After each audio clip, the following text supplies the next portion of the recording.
আজ আপনাদের যে ভিডিওটা দেখাতে চলেছি এই ভিডিওটা খুবই একটি গুরুত্বপূর্ণ ভিডিও, যা আপনারা গ্রাইন্ডিং মেশিন দ্বারা প্রতিনিয়ত আপনাদের ঘষা দেখিয়েছি। কিন্তু আজ গ্রাইন্ডিং মেশিনটি একটি কাঠের সাথে সেট করে আমরা যে চেয়ারের পায়াটি আমরা আপনাদের ঘষে দেখাচ্ছি, এটা হলো একটি হকি স্টিক চেয়ারের পায়া। আর এই হকি স্টিক চেয়ারের পায়া, একটি চেয়ারে 10টি করে পায়া থাকে।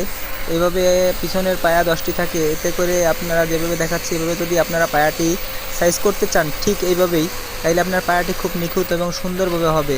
আপনার কোনো কুশরান্দা বা কোনো হাতের সেভাবে স্পর্শ ছাড়াই আপনি মেশিনে সিরিজ কেবল লাগিয়ে আপনি ঠিক এভাবেই ভিডিওটা অনুসারে আপনারা এই পায়াটি সাইজ করতে পারবেন। এবং এ ধরনের মেশিন লাগিয়ে আপনি অনেক ধরনের কাঠ এভাবে সাইজ করতে পারবেন। আর এই ধরনের নতুন নতুন ভিডিও পেতে আপনারা আমাদের পাশে থাকুন এবং আমার প্রত্যেকটি ভিডিও আপনারা সাবস্ক্রাইব বা লাইক বা কমেন্ট করে বা আপনারা আমার সাথে থাকবেন।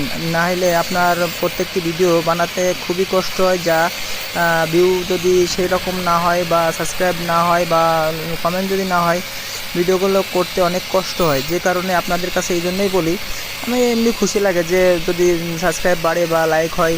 এই জন্যই আপনাদের প্রতিনিয়ত বলি যে আমার ভিডিওগুলো যদি সঙ্গে থাকেন তাহলে লাইক সাবস্ক্রাইব করে আমার পাশে থাকবেন।